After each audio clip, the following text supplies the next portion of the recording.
ಒಳ ಮೀಸಲಾತಿಯಲ್ಲಿ ಪರಿಶಿಷ್ಟ ಜಾತಿ ಬಲಗೈ ಸಂಬಂಧಿತ ಜಾತಿಗಳಿಗೆ ಆಗಿರುವ ಅನ್ಯಾಯವನ್ನು ಖಂಡಿಸಿ ಟಿ ನರಸೀಪುರ ಪಟ್ಟಣದಲ್ಲಿ ಬಲಗೈ ಜಾತಿ ಒಳ ಮೀಸಲಾತಿ ಹೋರಾಟ ಸಮಿತಿ ವತಿಯಿಂದ ಪ್ರತಿಭಟನೆ ನಡೆಸಿದರು. ಪಟ್ಟಣದ ಶ್ರೀ ಗುಂಜ ನರಸಿಂಹಸ್ವಾಮಿ ದೇವಾಲಯದ ಆವರಣದಿಂದ ತಾಲೂಕು ಆಡಳಿತ ಸೌಧದವರೆಗೆ ಪ್ರತಿಭಟನಾ ಮೆರವಣಿಗೆ ನಡೆಸಿ ಸರ್ಕಾರದ ವಿರುದ್ಧ ಧಿಕ್ಕಾರ ಕೂಗಿ ಪ್ರತಿಭಟನಾಕಾರರು ಆಕ್ರೋಶ ವ್ಯಕ್ತಪಡಿಸಿದರು.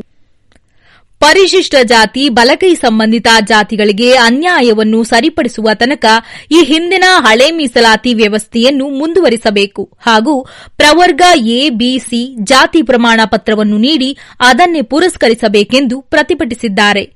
ನಮ್ಮ ಮನವಿಗೆ ಸರ್ಕಾರ ಸ್ಪಂದಿಸದೆ ಹೋದರೆ ಪ್ರತಿಭಟನೆ ತೀವ್ರಗೊಳ್ಳುತ್ತದೆ ಎಂದು ಪ್ರತಿಭಟನಾಕಾರರು ಎಚ್ಚರಿಕೆ ನೀಡಿದರು.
ಹೋಗಲ್ಲ. ಸುಮ್ಮನೆ ಸಿಂಪಲ್ ತಿಳ್ಕೊಳ್ಳಿ. ಮಹಾದೇವಪ್ಪ ಬಂದು ನಮ್ಗೆ ಮಾಹಿತಿ ಕೊಡ್ತಾ ಇಲ್ಲ, ಅದೇ ಮುನಿಯಪ್ಪ ಬಂದು ಮಾಹಿತಿ ಕೊಡ್ತಾ ಇಲ್ಲ ಜನಕ್ಕೆ. ಮಹಾದೇವಪ್ಪ ಯಾಕೆ ಬಂತಾ ಇಲ್ಲ? ರಾಜಕೀಯ ಮಾಡ್ಬೇಕು. ಎಡಗೈ ಸಮುದಾಯದವರು ಓಟ್ಬೇಕು, ಬಲಗೈ ಸಮುದಾಯದವರು ಓಟ್ಬೇಕು, ಗೌಡ್ರು ಓಟ್ಬೇಕು, ಲಿಂಗಾಯತರು ಓಟ್ಬೇಕು, ಎಲ್ಲ ಸಮುದಾಯದವರು ಓಟ್ಬೇಕು, ಗೆದ್ಕೋಬೇಕು, ಮಂತ್ರಿ ಮಾಡ್ಕೋಬೇಕು, ಅವ ಆರಾಮಾಗಿರ್ಬೇಕು. ಇಷ್ಟೇ ಸಂತೋಷ ಅವ್ರ. ಸಮುದಾಯ ಎಲ್ಲಾರ ಬಿದ್ಕೊಳ್ಳಿ, ಸಮುದಾಯ ಎಲ್ಲಾರ ಹೋಗ್ಲಿ, ಎಲ್ಲಾರ ಕೆರೆ ಇಟ್ಕೊಳ್ಳಿ. ನಾನು ಮಾತ್ರ 40 ವರ್ಷ ರಾಜಕೀಯ ಮಾಡ್ಕೊಂಡು ಆರಾಮಾಗಿ ಕಾರ ಸುತ್ತಾಡ್ಕೊಂಡು ಎಸಿ ಕಾರಲ್ಲಿ ಇರೋವು. ವಿಧಾನಸೌಧ ಬಿಡಬಾರ್ದು ಅಂತ ಒಂದ್ ಪಡ ತೊಟ್ಟಾರ ಅನ್ಸುತ್ತಾ. ಯಾವುದೇ ಕಾರಣಕ್ಕೂ ಬಲಗೈ ಸಮಾಜ ನಿಮ್ಮನ್ನ ಬಿಡಲ್ಲ. ನಾನು ಈ ಮೂಲಕ ಎಚ್ಚರಿಕೆ ಮಾಡ್ತಾ ಇದ್ದೀನಿ. ನಾವು ಇವಾಗ ಸಣ್ಣ ಪ್ರಮಾಣದಲ್ಲಿ ಮಾಡಿರ್ಬೋದು.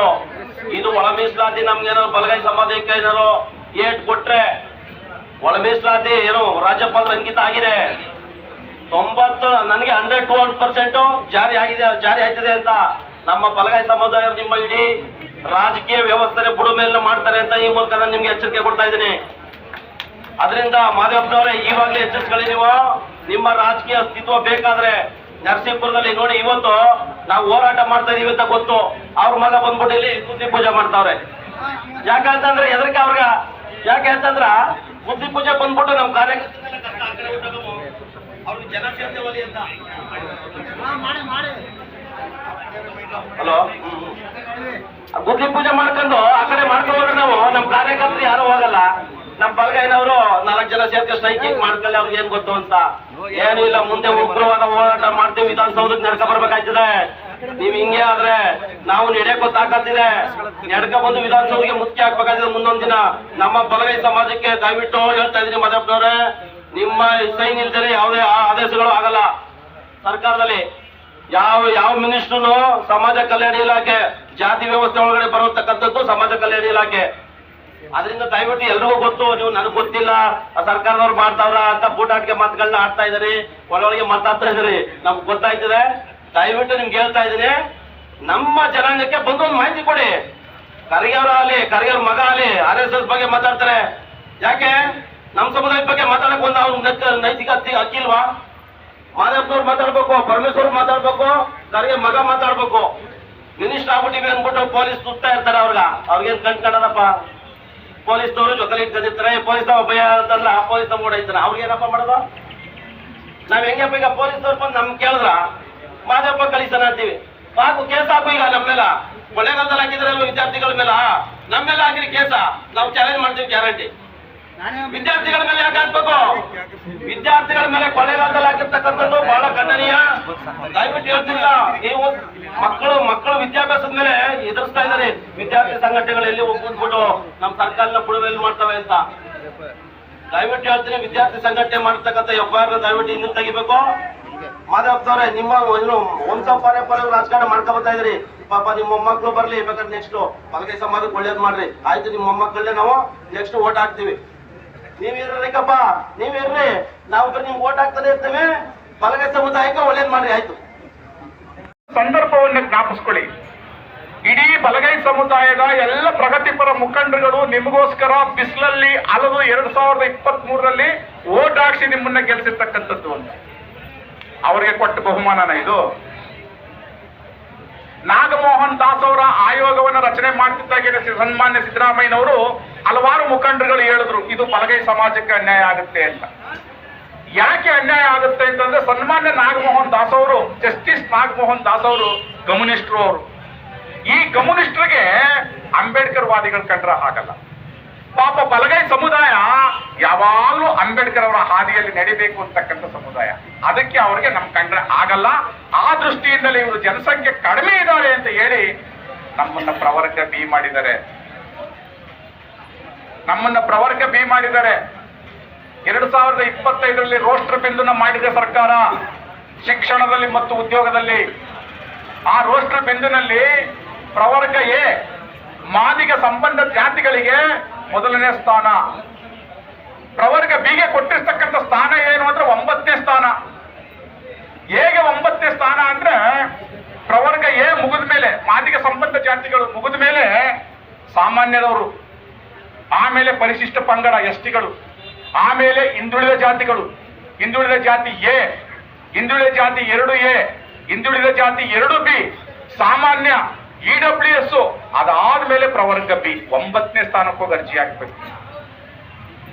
ಇದ್ರೆ ಉಳಿದಿದ್ರೆ ಹಳ್ಳಿಗಳಲ್ಲಿ ಒಂದು ಮಾತನ್ನ ಜ್ಞಾಪಿಸ್ತೀನಿ ನಾನು. ಹಳ್ಳಿಗಳಲ್ಲಿ ಮದುವೆ ಮಾಡ್ತೀರಿ ಹಿಂದಿನ ಕಾಲದಲ್ಲಿ, ಎಲ್ಲ ಮುಗಿದ ಮೇಲೆ ಹೊಲರ್ ಕರೆದು ಬಿಡಿ ನಾವು. ಎಲ್ಲ ಮುಗಿದ ಮೇಲೆ ಹೊಲರ್ ಕರೆದು ಬಿಡಿ ಅಂತಿದ್ರು. ಆ ಸ್ಥಿತಿಗೆ ತಂದು ಮಾಡ್ಬಿಟ್ರೆಲ್ಲ. ಇದಕ್ಕೆ ಬಾಬಾ ಸಾಹೇಬ್ ಡಾಕ್ಟರ್ ಅಂಬೇಡ್ಕರ್ ಹೆಸರು ಹೇಳೋದು ನೀವು? ಇದಕ್ಕೆ ಸಂವಿಧಾನದ ಹೆಸರು ಹೇಳೋದು? ಇದು ದೊಡ್ಡ ಮೋಸ ಅಲ್ವಾ ಇದು? ಎಷ್ಟೋ ಜನ ವಿದ್ಯಾರ್ಥಿಗಳಿಗೆ, ಎಷ್ಟೋ ಜನ ಪದವೀಧರರಿಗೆ, ಎಷ್ಟೋ ಜನ ಬುದ್ಧಿವಂತರಿಗೆ ಮಾಡ್ತಾ ಇರ್ತಕ್ಕಂಥ ಮೋಸ. ನಾನು ಇನ್ನೂ ಒಂದು ಸ್ಪಷ್ಟನೆಯನ್ನ ಕೊಡ್ತೀನಿ. ಇಡೀ ಬಲಗೈ ಸಮುದಾಯ, ಅಂಬೇಡ್ಕರ್ ಹೆಸರೇಳ್ತಕ್ಕಂಥ ಸಮುದಾಯ ಯಾರು ಒಳ ಮೀಸಲಾತಿಯನ್ನ ವಿರೋಧಿಸ್ತವರಲ್ಲ. ಒಳ ಮೀಸಲಾತಿಗೋಸ್ಕರ ನಮ್ಮ ಗೆಳೆಯರು ಹೋರಾಟವನ್ನ ಮಾಡ್ತಕ್ಕಂಥ ಸಂದರ್ಭದಲ್ಲಿ ತಕೊಳ್ಳಿ ಬಿಡ್ರಿ ಅವ್ರ ಪರ್ಸೆಂಟ್ ಅಂತ ನೆಮ್ಮದಿಯಾಗಿ ಕೂತಿದ್ದಂಥವ್ರು ಯಾರು ವಿರೋಧ ಮಾಡಲಿಲ್ಲ. ಅವರು ಆಡಬಾರ್ದ ಮಾತನ್ನೆಲ್ಲ ಆಡಿದ್ರು, ಅನ್ಬಾರ್ದ ಮಾತನ್ನೆಲ್ಲ ಅಂದ್ರು. ಒಳ ಮೀಸಲಾತಿಯ ಹೋರಾಟಗಾರರು ಇದೇ ಟಿ ನರಸೀಪುರದಲ್ಲಿ ಸನ್ಮಾನ್ಯ ಸಮಾಜ ಕಲ್ಯಾಣ ಸಚಿವರು ಮಹಾದೇವಪ್ಪನವ್ರ ಫೋಟೋ ಒಂದ್ ಕಡೆ, ಇನ್ನೊಂದ್ ಕಡೆ ಚಪ್ಪಲಿ ಹಾಕೊಂಡು ಮೆರವಣಿಗೆ ಮಾಡಿದಂಥದ್ದನ್ನು ನಾವು ಕಣ್ಣಾರೆ ನೋಡಿದ್ವಿ. ಒಬ್ರು ಮಾತಾಡ್ಲಿಲ್ಲ. ಹೋಗ್ಲಿ ಬಿಡ್ರಿ, ಅವ್ರ ಅನ್ಯಾಯ ಇರು ತಕೊಳ್ಳಿ ಅಂತ. ಆ ಮಾತಾಡದೆ ಸೈಲೆಂಟ್ ಆಗಿ ಕೂತ್ಕೊಂಡದಕ್ಕೆ ನಮ್ಮ ಸಮಾಜಕ್ಕೆ ಕೊಟ್ಟಿರ್ತಕ್ಕಂಥ ದೊಡ್ಡ ಕೊಡುಗೆ ಇದೆ. ಈ ಕೊಡುಗೆಯನ್ನು ನಾವು ಅನುಭವಿಸ್ತಾ ಇದ್ದೀವಿ ಇವತ್ತು. ನಾವು ಯಾರು ಒಳ ಮೀಸಲಾತಿ ವಿರೋಧಿಗಳು ಅಲ್ಲ. ಆದ್ರೆ ನಮ್ಗೆ ಯಾಕೆ ಅನ್ಯಾಯ ಮಾಡ್ತಿದ್ದೀರಿ? ಇದು ನಮ್ಮ ಪ್ರಶ್ನೆ. ನಾವು ನಿಮ್ಮ ವಿರೋಧಿಗಳಲ್ಲ, ಒಳ ಮೀಸಲಾತಿ ವಿರೋಧಿಗಳಲ್ಲ. ನಮ್ಗೆ ಯಾಕೆ ಅನ್ಯಾಯ? ಕೊಡೋದು ಅವ್ರಿಗೆ 6% ಕೊಟ್ರಿ, ನಮ್ಗೆ 6% ಕೊಟ್ರಿ, ಸಿ ವರ್ಗಕ್ಕೆ 6% ಕೊಟ್ಟಿದ್ದೀರಿ. ಎ ವರ್ಗನ ಮೊದಲು ಕೊಟ್ಟಲ್ಲ, ಬಿ ವರ್ಗನ ಸೆಕೆಂಡ್ ಕೊಡಿ. ನಮ್ಮನ್ನ 9ಕ್ಕೆ ತಗೊಂಡೋಗಿ ನಿಲ್ಸಿದ್ದೀರಿ. ಸಾಮಾನ್ಯದವ್ರನ್ನ ದಾಟಿ ಹೋಗ್ಬೇಕ ನಾವು? ಆ ಶಕ್ತಿ ನಮಗಿದೆಯಾ? ತುಳಿದು ಮೇಲೆ ಬಂದಿದ್ದಾರೆ ಅಂತ ಯಾರೋ ನಿನ್ನೆ ನಾಗಮೋಹನ್ ದಾಸ್ ಅವ್ರ ವರದಿಯ ವಿಚಾರವನ್ನ ಹೇಳ್ತಿದ್ರು. ಒಂದು ಮಾತನ್ನ, ಚೆನ್ನಾಗಿ ಉಂಡಿರೋರು ಊಟ ಮಾಡ್ತಿದ್ದವ್ರಿಗೆ ಅವಕಾಶ ಕೊಡಿ ಅಂತ ಹೇಳಾರ ಇದ್ದ. ನೋಡಿ, ನಾಗಮೋಹನ್ ದಾಸ್ ಅವರ ಸ್ಟೇಟ್ಮೆಂಟ್ ಇದು. ಚೆನ್ನಾಗಿ ಉಂಡಿರೋರು ಅಸ್ತಿರೋರ್ಗೆ ಅವಕಾಶ ಮಾಡಿಕೊಡಿ ಅಂತ. ಅಂದ್ರೆ ಅವರ ಉದ್ದೇಶ ಏನು ಅಂದ್ರೆ ಈ ರಾಜ್ಯದ ಬಲಗೈ ಸಮುದಾಯ ಎಲ್ಲ ಎಡಗೈ ಸಮುದಾಯಕ್ಕೆ ಸಿಕ್ಬೇಕಾಗಿದ್ದಂತ ಎಲ್ಲ ಅವಕಾಶಗಳನ್ನ ತಿಂದ್ಕೊಂಡಿದೆ ಅಂತ. ಇದು ನಾಗಮೋಹನ್ ದಾಸ್ ಅವ್ರ ಸ್ಟೇಟ್ಮೆಂಟ್, ವರದಿ ಇದು. ಆದ್ರೆ ಅದಲ್ಲ. ನಮ್ಮ ಗೆಳೆಯರು ರಮೇಶ್ ಅವರು ಅವ್ರ ಹೋರಾಟ ಪ್ರಾರಂಭ ಮಾಡಿದಾಗ ಯೂನಿವರ್ಸಿಟಿನಲ್ಲಿ ಸ್ಪಷ್ಟವಾಗಿ ಹೇಳಿದ್ರು ಏನಂತ ಅಂದ್ರೆ, ನಾವು ಈ ಬಲಗೈ ಸಮುದಾಯ ಈ ರಾಜ್ಯದಲ್ಲಿ ಅವಕಾಶಗಳನ್ನ ತಕ್ಕೊಂಡಿದೆ ಅನ್ನೋದಾದ್ರೆ ಅವರ ಮೆರಿಟ್ ಮೇಲೆ ತಕ್ಕೊಂಡಿದ್ದಾರೆ, ಅವರ ಅರ್ಹತೆ ಮೇಲೆ ತಕ್ಕೊಂಡಿದ್ದಾರೆ ಅಂತ. ಎಲ್ರಿಗೂ ಮುಕ್ತವಾಗಿತ್ತಲ್ವ 101 ಜಾತಿಗಳಿಗೂ 101 ಜಾತಿಗಳಿಗೂ ಅವಕಾಶಗಳು, ವಿದ್ಯೆ, ಶಿಕ್ಷಣ, ಉದ್ಯೋಗ ಎಲ್ಲ ಮುಕ್ತವಾಗಿತ್ತು. ಯಾರು ಹೈಯೆಸ್ಟ್ ಸ್ಕೋರ್ ಮಾಡಿ ತಕ್ಕಂಡರೋ, ಯಾರು ಮೆರಿಟ್ ಮೇಲೆ ತಕ್ಕಂಡರೋ, ಯಾರು ಅರ್ಹತೆ ಮೇಲೆ ತಕ್ಕಂಡರೋ ಅವ್ರಿಗೆ ಉದ್ಯೋಗಗಳು ಸಿಕ್ಕಿದೆ. ಇರುವವರೆಗೆ ಯಾವ ಸಮುದಾಯವನ್ನು ಪಡೆದು ಯಾರು ತಕ್ಕಂಡದ್ದಲ್ಲ. ಆದ್ರೆ ಇವತ್ತು ಈ ಸರ್ಕಾರದಲ್ಲಿರ್ತಕ್ಕಂಥ ಮಾನ್ಯ ಮುಖ್ಯಮಂತ್ರಿಗಳು ಮತ್ತು ಎಲ್ಲ ಸಚಿವರುಗಳು ಸೇರಿ ಸನ್ಮಾನ್ಯ ನಾಗಮೋಹನ್ ದಾಸ್ ಅವ್ರನ್ನ ಒಳಗೊಂಡಾಗ ಇವ್ರಿಗೆ ಅರ್ಹತೆ ಇದೆ, ಇವ್ರಿಗೆ ಶಕ್ತಿ ಇದೆ, ಇವರು ಮೆರಿಟ್ ಮೇಲೆ ಬಂದ್ಬಿಡ್ತಾರೆ, ಇವರು ಎಲ್ಲ ಉದ್ಯೋಗಗಳನ್ನ ಪಡ್ಕೊತಾರೆ, ಶಿಕ್ಷಣದಲ್ಲಿ ಮುಂದೆ ಬರ್ತಾರೆ. ಅದಕ್ಕೋಸ್ಕರ ಇವ್ರಿಗೆ ಯಾವ ಸಂವಿಧಾನ ಅಂತ ಹೆಸರು ಹೇಳ್ತಾರೋ ಆ ಸಂವಿಧಾನವನ್ನೇ ಬಳಸಿ, ಯಾವ ಕಾನೂನು ಅಂತ ಹೇಳ್ತಾರೋ ಆ ಕಾನೂನನ್ನೇ ಬಳಸಿ ಇವ್ರ ತಲೆ ಮೇಲೆ ಕಾಲು ಮಡಗಬೇಕು ಅಂತ ಇವರೆಲ್ಲ ಸೇರ್ಕೊಂಡು ಮಡಗಿರ್ತಕ್ಕಂಥ ಕಾಲು ಇದು. ನಮ್ಮ ಸಮಾಜದ ತಲೆ ಮೇಲೆ, ನಮ್ಮ ಸಮಾಜದ ತಲೆ ಮೇಲೆ ಇವರೆಲ್ಲ ಸೇರ್ಕೊಂಡು ಮಡಗಿರ್ತಕ್ಕಂಥ ಕಾಲು ಇದು. ಇದು ಇರಲಿ, ಇದು ಇವತ್ತಿನ ಪರಿಸ್ಥಿತಿಗೆ ನಮ್ಮನ್ನ ತಂದು ನಿಲ್ಲಿಸ್ಬಿಟ್ಟಿದ್ದಾರೆ. ದಯಮಾಡಿ ಸ್ನೇಹಿತರೆ, ಟಿ ನರಸೀಪುರದಲ್ಲಿ ಹೋರಾಟ ಇವತ್ತು ಮುಗಿಲಿಲ್ಲ, ಬಹುಶಃ ಇವತ್ತಿಂದ ಪ್ರಾರಂಭ ಆಗಿದೆ. ನಮಗೆ ನ್ಯಾಯ ಸಿಕ್ಕವರೆಗೂ ಇದೇ ರೀತಿ ಹೋರಾಟವನ್ನು ಮಾಡಬೇಕಾಗುತ್ತೆ. ಇಲ್ಲ ಅಂತಂದ್ರೆ ನನಗೆ 50 ವರ್ಷ ವಯಸ್ಸಾಯ್ತು, ಇಲ್ಲಿ ನಿಂತಿರೋರಿಗೆಲ್ಲ 50 ವರ್ಷ ವಯಸ್ಸಾಗೋಗಿದೆ, ಸಾಕು ನಮ್ಗೇನೋ ಅಂತ ಕೂತ್ಕೊ ಬಿಡ್ಬೋದೇನೋ. ಆದ್ರೆ ಮುಂದಿನ ಜನರೇಷನ್ಗೆ ನಾವು ಅನ್ಯಾಯ ಮಾಡ್ದಂಗೆ ಆಗ್ಬಿಡುತ್ತೆ. ಮುಂದಿನ ಜನರೇಷನ್ ಪ್ರಶ್ನೆ ಮಾಡುತ್ತೆ, ನೀವು ಯಾವ ಸೀಮೆ ಕನಂದಾರಿ ಸಾರ್ವಜನಿಕ ಸೇವೆನಲ್ಲಿದ್ರಿ, ನಮ್ಗಳಿಗೆಲ್ಲ ಅನ್ಯಾಯ ಆದಾಗ ನೀವು ಪ್ರಶ್ನೆ ಮಾಡಲಿಲ್ಲ ಅಂತ. ಆ ಮಾತನ್ನ ನಮ್ಮ ಮೇಲೆ ತಕ್ಕಳಬಾರ್ದು ಅಂತ ಹೇಳಿ ಈ ಹೋರಾಟವನ್ನ ಆಯೋಜನೆ ಮಾಡಿರ್ತಕ್ಕಂಥದ್ದು, ಈ ಹೋರಾಟವನ್ನ ಹುಟ್ಟಾಕಿರ್ತಕ್ಕಂಥದ್ದು. ನಮಗೆ ಆಗಿರ್ತಕ್ಕಂಥ ಅನ್ಯಾಯವನ್ನ ಸರಿಪಡಿಸೋ ತನಕ, ಈ ರಾಜ್ಯದ ಬಲಗೈ ಸಮುದಾಯಗಳಿಗೆ ಆಗಿರ್ತಕ್ಕಂಥ ಅನ್ಯಾಯವನ್ನ ಸರಿಪಡಿಸೋ ತನಕ ನಮ್ಮ ಹೋರಾಟ ಮುಂದುವರಿಯುತ್ತೆ. ಇನ್ನೊಂದೇ ಒಂದು ಮಾತು ಹೇಳಿ ನನ್ನ ಮಾತು ಮುಗಿಸ್ಬಿಡ್ತೀನಿ. ನಮ್ಮ ವಕೀಲ ಸಂಘದ ಗೆಳೆಯರು ಸಹ ನಮ್ಮ ಹೋರಾಟಕ್ಕೆ, ಬಲಗೈ ಸಮಾಜದ ವಕೀಲರ ಸಂಘದ ಗೆಳೆಯರು ಸಹ ನಮ್ಮ ಈ ಹೋರಾಟಕ್ಕೆ ಬೆಂಬಲವನ್ನು ಸೂಚಿಸಿ ನಮ್ಮ ಜೊತೆ ಕೈ ಜೋಡಿಸಿದ್ದಾರೆ. ಅವ್ರಿಗೂ ಸಹ ಧನ್ಯವಾದವನ್ನು ಹೇಳ್ತಾ, ಕೊಳ್ಳೇಗಾಲದಲ್ಲಿ ಹೋರಾಟ ಮಾಡಿದ್ರು. ಕೊಳ್ಳೇಗಾಲದಲ್ಲಿ ಹೋರಾಟ ಮಾಡಿದಾಗ 13 ಜನ ವಿದ್ಯಾರ್ಥಿಗಳ ಮೇಲೆ FIR ಹಾಕಿದ್ದಾರಲ್ಲ, ಇದು ನ್ಯಾಯವಾ? ಇದು ನ್ಯಾಯವಾ ಇದು ಅಂತ?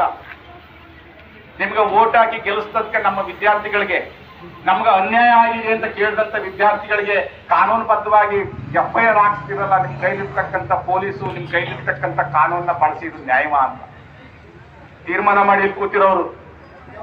ಈ ಅನ್ಯಾಯವನ್ನು ನಾವು ಹೀಗೆ ಬಿಡ್ಬೇಕಾ ಅಥವಾ ಇವ್ರಿಗೆ ಪಾಠ ಕಲಿಸ್ಬೇಕಾ ಅಂತಕ್ಕಂಥ ತೀರ್ಮಾನವನ್ನ ಮಾಡಿ ಅಂತ ಹೇಳ್ತಾ, ಈ ಸಂದರ್ಭದಲ್ಲಿ ಮತ್ತೊಮ್ಮೆ ಈ ಟಿ ನರಸೀಪುರ ತಾಲೂಕು ಬಲಗೈ ಸಮಾಜದ ಒಕ್ಕೂಟಗಳ ವತಿಯಿಂದ ಕರೆ ನೀಡಿದಂತಹ ಒಂದು ಹೋರಾಟಕ್ಕೆ ಎಲ್ಲ ಗೌರವಾನ್ವಿತ ಮುಖಂಡರುಗಳು ತಮ್ಮ ಹಳ್ಳಿಗಳಿಂದ ಕುಲ ಕೂಡಿಸಿ, ಕುಲ ಸಾಧಿಸಿ, ತಮಟೆ ಹೊಡಿಸಿ ಎಲ್ಲರೂ ಮನೆಗೊಬ್ಬರು ಬರಬೇಕು ಅಂತ ಒಂದು ತೀರ್ಮಾನವನ್ನ ಮಾಡಿ ಇವತ್ತು ಸಾಧ್ಯವಾದಷ್ಟು ಜನ, ಯಾರಿಗೂ 1 ರೂಪಾಯಿ ಖರ್ಚಿಲ್ಲ, ಯಾರಿಗೂ 1 ರೂಪಾಯಿ ಕೊಟ್ಟಿಲ್ಲ, ನಿಮ್ಮ ಸ್ವಂತ ಖರ್ಚುಗಳಿಂದ ಬಂದು ಈ ಹೋರಾಟವನ್ನು ಬೆಂಬಲಿಸಿ ನಮ್ಮ ಸಮಾಜಕ್ಕೆ ಆಗಿರ್ತಕ್ಕಂಥ ಅನ್ಯಾಯವನ್ನು ಖಂಡಿಸ್ತಾ ಇರ್ತಕ್ಕಂಥ ನಿಮ್ಮೆಲ್ಲರ ಪಾದಗಳಿಗೆ ನಾನು ನಮಸ್ಕಾರವನ್ನು ಸಲ್ಲಿಸಿ ನನ್ನ ಮಾತು ಮುಗಿಸಿ